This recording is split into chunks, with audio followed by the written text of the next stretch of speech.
Hello everyone, and welcome to another News Coolum video and another, well, happy update. So here we are in Orland, California, just off of I-5. Shout out to TK. He let me know that this site had gone online. I guess they showed up in the app. I didn't really see it go up anywhere else, but I've featured this site a few times, sort of anticipatory. It took me a couple of days to get out here, but I also wanted to come here at nighttime just to kind of illustrate how well lit this site is, just because the lighting on here is really amazing. It's not a busy day. The EVgo chargers on the other side of the freeway don't have anyone there. And of course, there's no one here charging. I doubt a whole lot of people know that the site is online yet. This won't be a formal site review. I just wanted to do a quick walkthrough and just let everybody know that this site is online, and then I'll do a formal site review next after I gather my thoughts, gather the data, and put everything together. Just a couple of high points though about this site. Like I said, this fills in a nice gap here in Northern California. It's immediately off the freeway. We're just off of highway, this one is 32, right? So highway 32, which is gonna lead you into Chico. So there is a bit of a east-west component to this, as well as the obviously busy I-5 north and south. And this is just an overall great location. Again, clean facilities, clean bathroom. They just did their renovation here, a lot of construction work that went on in the buildings. There's a Wendy's here, there's a Cinnabun here. There's food that you can get inside to go. One thing that I noticed here at this site right now, and this is one of those things where I don't know if a site review is gonna be great initially or this early on, because it doesn't look like they've put their typical squeegee trash can buckets in place like you see at the other pilots. So I don't know if they just didn't get them. They just powered on the chargers. They haven't had a chance. It's not too far to walk, right? There's 5-gallon buckets just about 30 feet away with squeegees in them and paper towels. So it's not as though they aren't present on the site. And I've given a point in terms of site review for sites that had less, right? Like literally just co-located at a gas station, nothing here at the chargers, but you could walk across and get it. So this is a full service travel site. Everything that you need is here.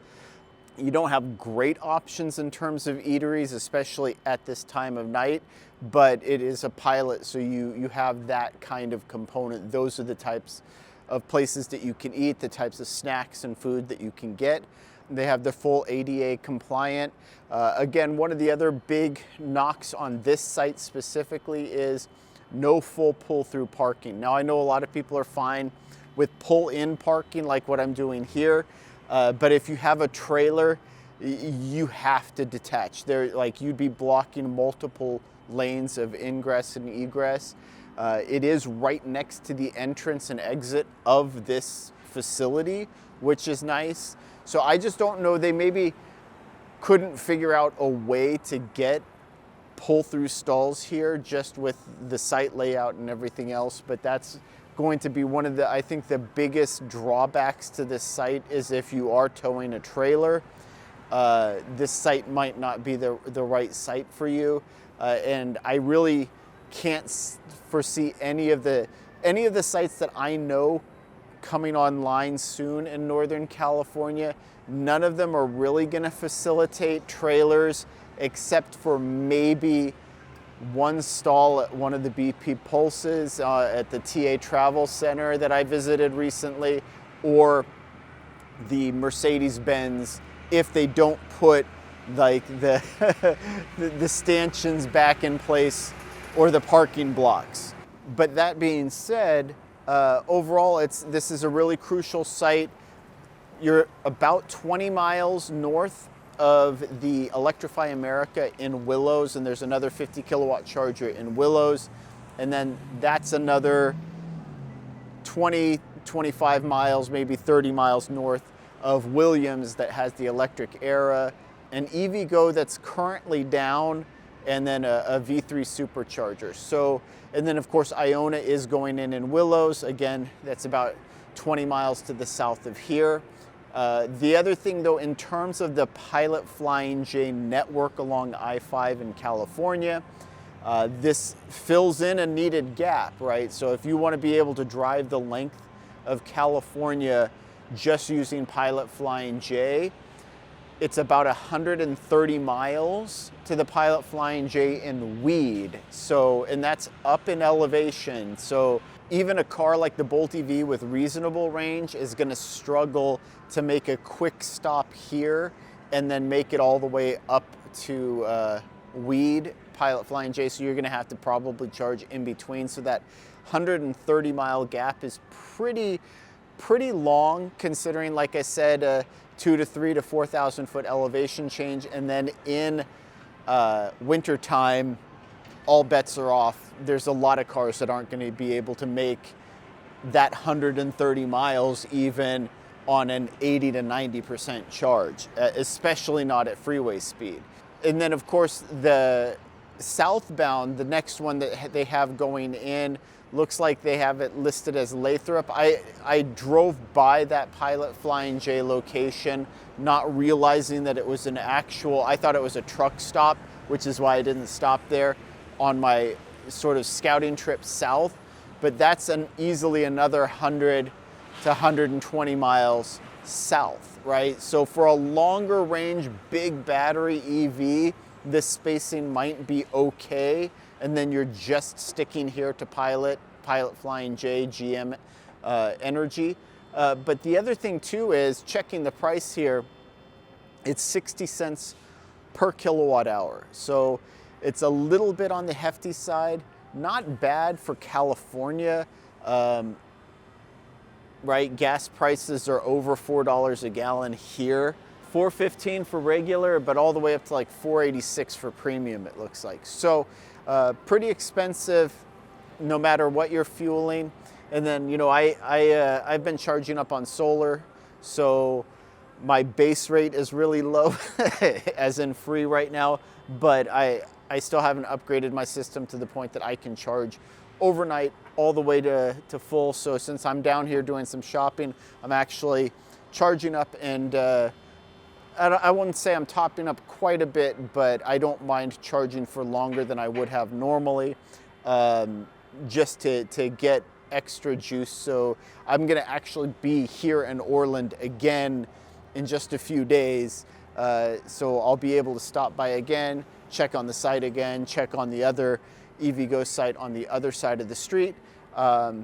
But overall, everything is good. It's powered on, it's working. I think the only other thing that I was gonna say is, I don't want this to be apologia for EVgo, but at the same time, I don't like to be overly critical, and I can only share my experiences.